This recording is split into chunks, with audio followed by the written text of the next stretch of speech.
We're not familiar with this program, everybody, so just bear with us as we try to navigate the challenges here. All right, let's talk about technician recruitment and screening.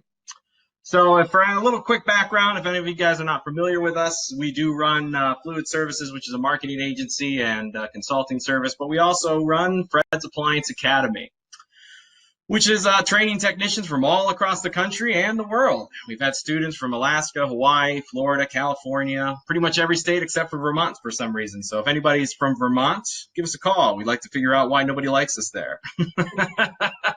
So a lot of questions we get is because we have an academy, because we have students coming in pretty much on a monthly basis now, the hardest thing for everybody is to try and find new technicians. So one thing I want to point out right away, for anybody that's interested in trying to recruit any of our graduates, we do have our own jobs board. It's jobs.fredsappliance.com.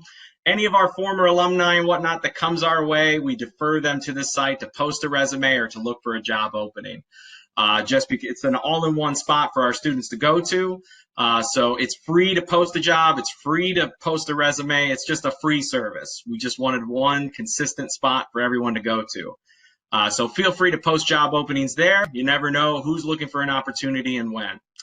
But I do want to say that most of our students do not come on their own accord. They typically are sponsored by a lot of appliance repair companies, like most of you that are listening in today. That's by far a majority of the candidates that come our way. But again, for any of the stragglers that do come on their own, we wanted to at least give you guys that opportunity. So now let's talk more about how we at Fred's Appliance Repair, we do run our own service operation. How do we go about trying to find new recruits? So I have some points here. We're going to dive into each one. With your job listings, for us, we don't bother trying to find anybody with experience. We find that that's a unicorn type situation. It's not something that we're going to find a lot of people that have that experience that are going to be unemployed. Again, as far as you guys know, across the country, almost every company we talk to, we hear about the fact that we need more techs. We need more techs. So the idea that somebody that has skills that is unemployed just seems very unlikely, regardless of where you're at. So you want to try and go after somebody that needs to find a new career, that has zero experience in appliance repair. I'm not suggesting you go look for somebody that doesn't have mechanical experience, but somebody with zero appliance repair experience is much more likely to be found while you're out and about recruiting. So for us, we do not list that you require experience. We actually say that we want somebody with no experience. That's our job opening. If for those of you out there that want to still try and find that person with an experience, more power to you. I think you could still possibly find somebody, but make sure you're listing it as a second job description. You know, it's not something that should be your primary job opening. You should have a second job opening that's for people with experience and define what you're looking for with that. And obviously make sure you're stressing benefits and qualifications and traits that you want from that person. And that's more my top point here. That's in general, any of your job openings, you're going to want to list the benefits, the qualifications, and the traits of what you're looking for. So let's go to an example of one. And we're going to go right to our website here.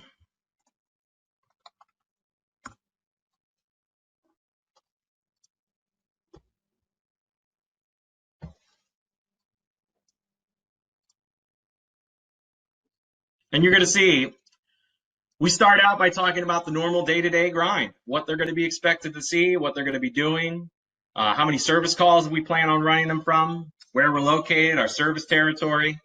Full disclaimer as well, any of you guys want to copy any of this as a format, as a template, feel free to do so. Pretty much anything on Fred's Appliance Service is open source in our opinion. So if you see something that's going to help your business out and you just kind of want to copy and paste your own info in, go ahead and do it. You know, we encourage you guys. We want you to be successful. So make sure you're doing that type of stuff. The next thing we bring up is we train. We want to make sure that anybody that doesn't have experience out there in the field, that this isn't just a job for that person that has that experience. We want to make sure they understand that we're willing to train you. You know, so we go through the fact that we have our own academy, but if you guys are using us as an academy, you should take credit for that. Say, hey, we will send you to school. You know, we want to make sure that you have all the tools and experience you need to be successful out in the field. So not only do we profit, but so do you as an employee. And then we go into our qualifications. Has to have a good driving record, has to be at least 18, the ability to lift at least 50 pounds daily, basic stuff like that. And then after that, we go after our traits. We want someone that's going to be well organized, detail oriented, well groomed. They are our storefront. They are who are presenting to our academy. And then benefits. Take credit for all the things you are providing your current team. Health insurance, retirement plan, what your pay structure is. Don't go obviously into granular detail, but at least give them an idea. It's up to you if you want to list an hourly wage or not. We don't. We like to have a conversation with them first before we get into the specifics of what we are going to offer them. Just because we're not there to provide context when they see that price, or see that rate.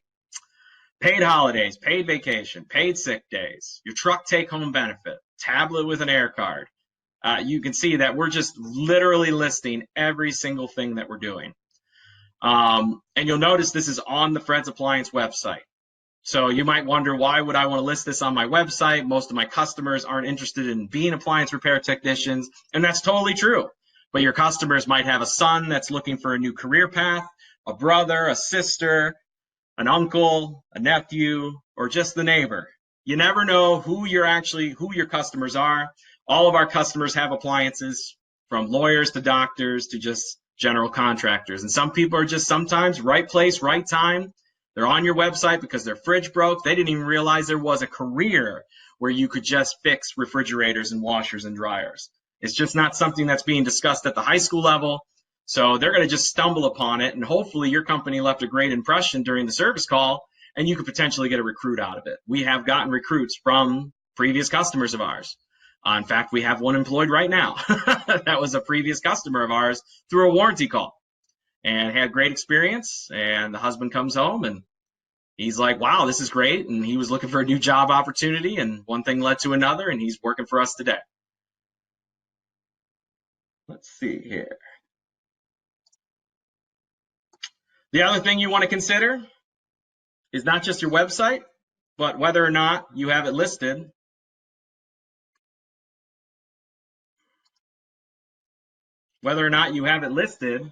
on your receipt, on your invoices. Do you say that you're always hiring, that you're always on the lookout for new talent? Again, I know these are our customers, but it's free opportunities, free impressions to get your message out there that you're looking for new talent. You can't just assume that somebody looking for a job that has a good skill set is just going to stumble upon you. You have to take the initiative and make sure that you're, again, listing on your website, listing on your invoices, whatever it takes. Any opportunity you can. It's never a bad thing to just put in there, now hiring, recruiting talent, whatever the case may be. Join our team. Any of those simple phrases is sometimes all it takes just to find the right person at the right time. And again, those types of things don't cost you anything. If you already have a website, which I imagine most of all of you do, it's just one extra page to throw up there, one little link that takes them to that page so they can submit a resume.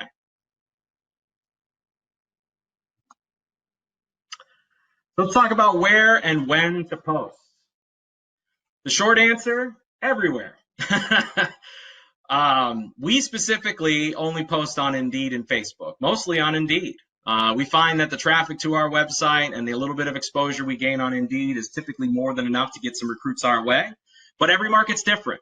Every market's more competitive in some cases than what we have here in Cleveland, Ohio. So honestly, you should post everywhere. UASA is going to have this slides up on their website after we're done. So there'll be a link, this link here, hire.google.com. This has a bunch of places where you guys can post your job openings. So if you're really desperate for someone, you need someone yesterday, you want to get all hands on deck, these are areas that you can explore. Most of these should be free, if not have some type of free feature. Indeed and Facebook is also free as well. I know that Indeed will try and sell you something along the way as you post, but if you say no to all that stuff, you can still post your job opening for free on Indeed. And same goes for Facebook. Again, we talked about your website. We talked about your invoice and receipt. Also, again, it's not a bad idea to have it on a business card or maybe a little brochure with all the benefits and qualifications listed, no different than what you put on your website and what I showed you that we have on ours. We have these little 4x9 brochures that just essentially spell out that same information. And that way, if Adam or I are out and about, we happen to go visit a tech school, go to a jobs fair, something real quick we can hand out to them. If they don't have the time to talk to us, they can look at it later, etc. Or we just get a chance to just meet them as human beings and talk to them about real things that they're going through every day. And we don't have to sit there giving them the sales pitch, because they're going to be able to look at that information after they're done talking with us. And then finally, other current employees as incentive to recruit. So we give a bounty. Adam, what exactly is the bounty? Yeah, we give a bounty. So we have a 6-month bounty and a 12-month bounty. So if the new hire recruit is a referral from anyone within our organization, we offer $500 at 6 months, and then we offer another $1,000 at 12 months. We receive several, we have several technicians on staff currently that have been referrals from current employees. So I would encourage you to cascade your staff on a regular basis. So just like we're suggesting, you should cascade your customers, letting them know that you're always scouting and always looking for good talent. You should also do it with your staff. I know it seems like it should be top of mind to them, but your staff is in the daily grind, so they're not thinking about recruiting for you. So I would advise definitely every company meeting or every other company meeting, at least once a month, being in your staff's face about it, letting them know we do have this bounty and we're looking to always grow our team. And then when to post, in our opinion, you should never stop recruiting. I'm not suggesting you start offering a job to every single person that comes through your door that you would want to hire. You may just need to hang on to their resume for a few months until you see the workload increase enough to justify that investment.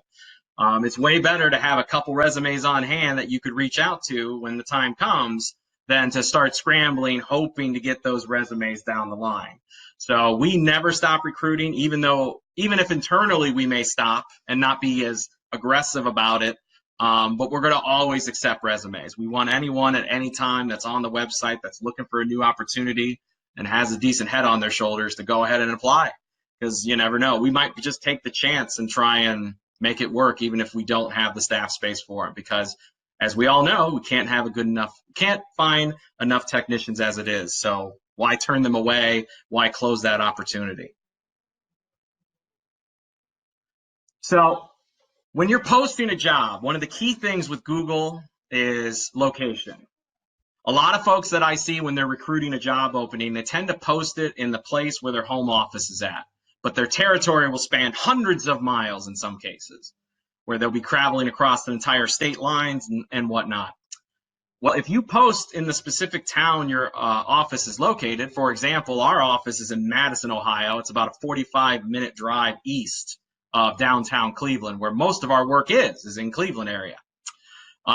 If we posted in Madison, somebody Googling for a job opportunity just in general, it's very unlikely they're going to find our listing unless they specifically type for appliance repair. And it's very unlikely they're going to do that as well, because if they knew that that was an opportunity, that's how they'll start the Googling out to begin with. But if you post it in Cleveland, Ohio, like I have pictured here when you're starting out an Indeed job, all you do, that now will ping that location in the Google search engine. So now if I'm in Cleveland, Ohio, and I'm just searching for a technician type job, a hands-on type job, I'm much more likely to just show up in those results. And there's no stopping how many jobs you want to post. So if you've got multiple openings in different parts of your territory where you could use the help, you should be posting job openings in every one of those territories. Worst case scenario is you're going to get more exposure. So there's just no reason you can't do that. Facebook's the same way. It'll initially try and set it up so it ties to your business page, which is going to be your business office location. Again, if that's where you want to dispatch your techs and where you want them living at closely, then you're going to be okay. But if you're remote dispatching your technicians like we do, where all of our technicians leave their home and go to their first call, we prefer to try and get them where they live, because that's how we operate. So that's just a big tip that I want to share, that I see a lot of companies not doing this, and they're just limiting their exposure, and they're only getting applicants in that general vicinity of that location. So just make sure that you type in the city that you actually want the candidate to come from. or live nearby. When we screen candidates, we do a number of things, and I'm going to walk through it step by step. So we're going to screen candidates for stuff that's really hard to teach. In our opinion, appliance repair is actually not that hard in comparison to common sense and good customer social skills. Things that parents should have taught children when they were younger, but maybe didn't necessarily execute the way we expect. I can't necessarily teach someone to be on time. I can't teach someone to treat somebody with common courtesy or to clean up after themselves or stay organized, but I sure as hell can test them. So one thing we do is we use our free aptitude tests. They're at the website is appliance.vet. It will take you right to our 2 free aptitude tests. One's for mechanical aptitude, one is for appliance repair aptitude. Every single resume we receive at Fred's Appliance, we require them to take at least the mechanical aptitude. So we do have an application that we'll have them fill out, but we don't start out with the application process because, again, I'm not going to read through all that if they don't have some of these basic skills that I mentioned earlier when it comes to essentially what I would refer to as common sense, whether it's a matter of, again, being courteous to the customer, being on time, being well-groomed, etc. So as you guys can see at the very bottom of the screen here, we send out an email, and this is verbatim what we send out today. Hello, appreciate your interest in this job opening. I'd like to get you started on the interview process. First step is we'd like to get a little understanding of your mechanical aptitude. We can accomplish this by having you take a quick online quiz. When you get about 30 minutes of free time, please visit the following webpage. And they click on that link, and then after that, I instruct them to enter my email, service@fredsappliance.com, so I receive the notice that the test has been completed, and I'll also get the results. Keep in mind, you won't get the actual answers for the integrity of the test. We don't want those answers leaking out online so students can quickly and easily cheat on it. So we keep that stuff in-house, but you'll get the results. So, and we actually just look for somebody that does about 50% or better. So I'm not necessarily looking for someone to pass the test, which would be 75%. I obviously love that when they do, but they've done a couple things if they go ahead and take that test and at least get a 50% on it, which is they follow directions by email. I haven't picked up the phone. I haven't verbally talked to them in one way or the other. They just read an email, whether it was on their phone, tablet, or desktop PC, and they followed the directions and did the test. You wouldn't believe just this one simple step, how many resumes we go through where they don't take the tests, where they decide to debate and say, why should I take the test? All those things are red flags because for anybody here running appliance repair businesses, you want your technicians to follow your instructions, especially when they're out there in someone's home. You don't really want them to debate you. You don't want them to just ignore you. You don't want any of those things. You want to be able to get that type of response from them. So again, that's why we're open to them being a little bit underwhelming mechanically because, again, they're following those basic skill sets. If I do get somebody that claims to have experience, I make them take both tests. Now, the appliance repair one, I am definitely looking for something a bit higher than 50%. We're looking for passing. If they truly have appliance repair experience, they should have no problem passing this test. Again, it's just you really don't have experience then if you failed it because you just don't understand some of the basic principles of repairing appliances. So we're going to treat you like you're green. And again, that helps us on the interview situation because we have that data right in hand. We know that it didn't go well or it did go well, and then we can have a conversation during the face-to-face discussion if the candidate gets to that point. Here's a screenshot of what you'll see when you go to our appliance technician aptitude test. That tells you you're in the right spot. That's where you want to direct your candidates to go to. Again, they are free to take. This is not something you have to pay for. Now, assuming the candidate has responded and taken the test or tests based on their experience, this will be a copy of the email that comes next. It'll say, thanks for taking the time to take the test. Let's have a quick chat over the phone where we can go over all the details about the job along with asking you some basic questions. And they're going to click on a link. We use a program called Calendly. That's a funky word to say, but what it basically does is it ties to our Google Calendar and allows the candidate to pick a time of their choosing to have a phone discussion. Why do we have the candidate pick the time? Well, First off, I'm sure many of you have had situations where you're trying to touch base with a colleague and you're like, what time are you available this week? Are you available at this time? Well, what about this time zone? Well, that time doesn't work for me. And you're going back and forth and back and forth. Well, I definitely don't want to waste time with a candidate trying to figure this stuff out. So we just send them this link that syncs right up with my Google Calendar. So if I have things blocked off, it'll automatically block off that availability, and they pick a time of their choosing. So if they're late, they don't show up, basically that resume goes straight in the trash because, again, they're not doing the basics. They're not having that same common sense that we're looking for. It's really important to show up on time to a customer's house. And if you can't show up to a job interview on the phone, especially when you pick the time, there's no excuses at this point. So we move on to the next candidate. So even though this phone conversation, I get a chance to know the candidate, make sure they're a real person that's actually looking for a real opportunity, I'm still testing them through this whole process by making them pick their time. When we get on the phone, it's just basic questions. I'm not trying to dive too much into their life and their history and everything. Again, I just want to make sure they're real. I'm going to go over the common stuff about the job, make sure they understand what they're applying for. And then just ask real basic stuff like, how's the driving record? Are you okay driving from house to house? Have you ever driven a truck before? A larger truck? Basic, real basic stuff. Maybe ask them a couple questions off their resume. And then based on their communication skills, if, again, they were on time, polite, wanted to talk, had some in-depth answers to any of my basic questions, that's usually a good enough flag for me that will now bring them in for a face-to-face discussion. And that's our final step with this process is now we're like, okay, thanks for taking the time to talk today. That'll be my follow-up email that I send to them. And then we set up a time on the phone typically that, let's bring you in next week, a Tuesday, whatever the case may be. And Adam and I both will sit down with the applicant face-to-face and have that real interview that a lot of folks start with when it comes to recruitment. And at this point, too, we have our application digitized, so we refer them to that application for them to fill out. We wanted to have it in our hands before they even show up.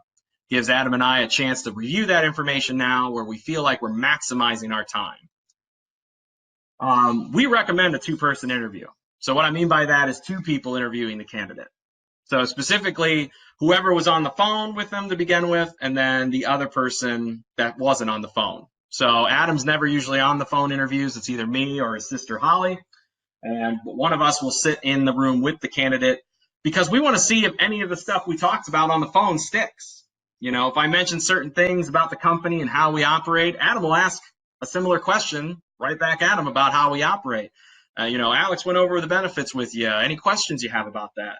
If they were really paying attention, they should have questions because I'm not going to answer all those things specifically.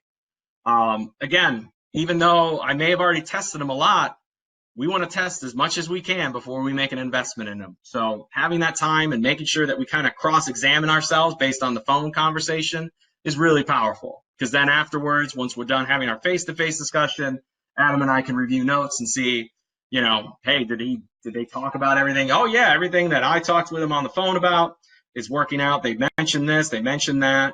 It sounds like he was paying attention. He or she was paying attention.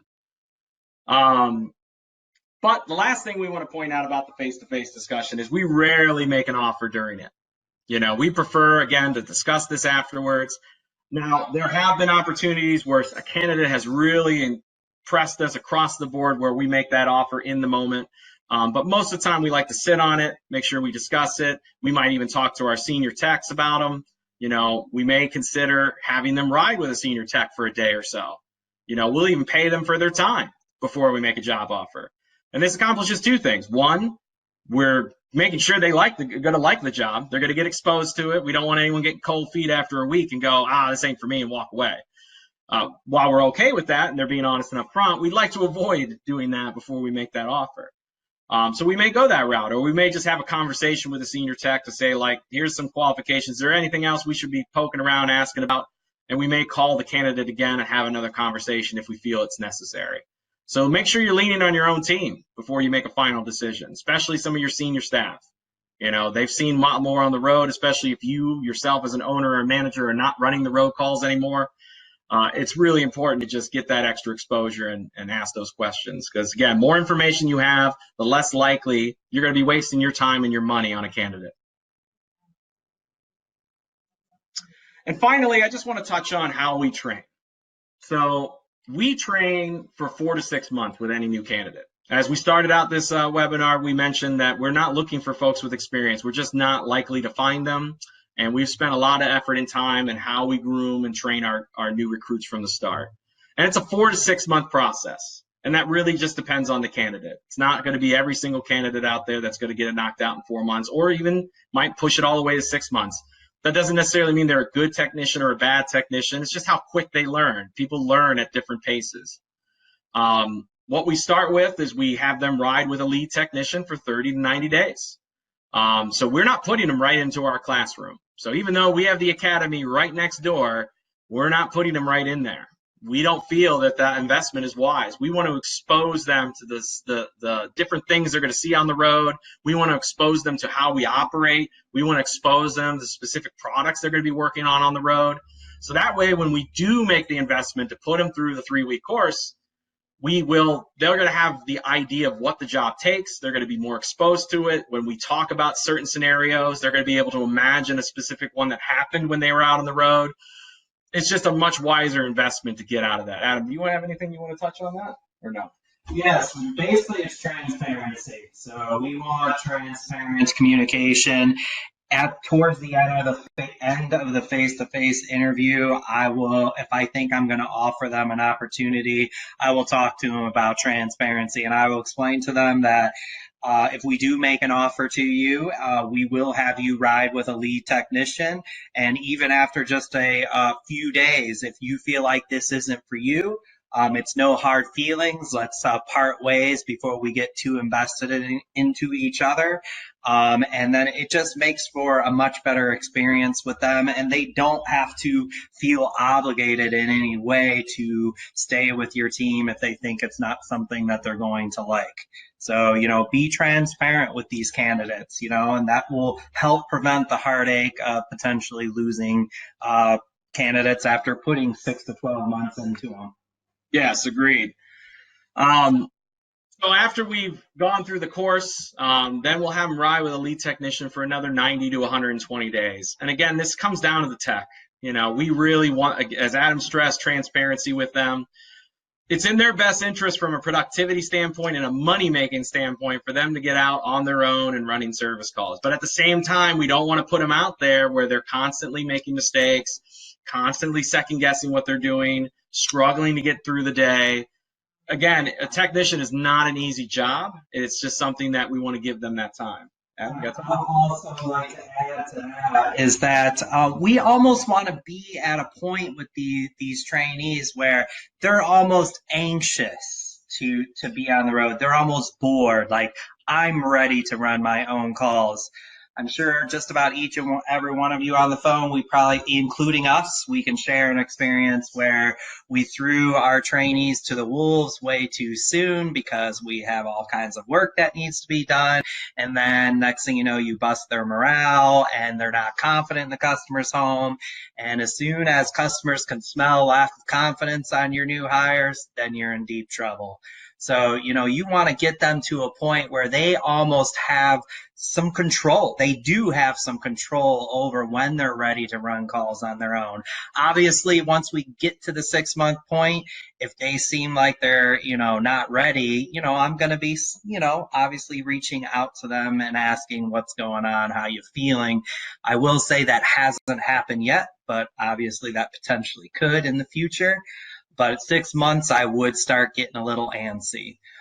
We do also run them with about 4 to 5 calls for the initial first few weeks while they're on their own. Again, not throwing them to the wolves, just give them a few calls. And again, we give them control over dialing that up.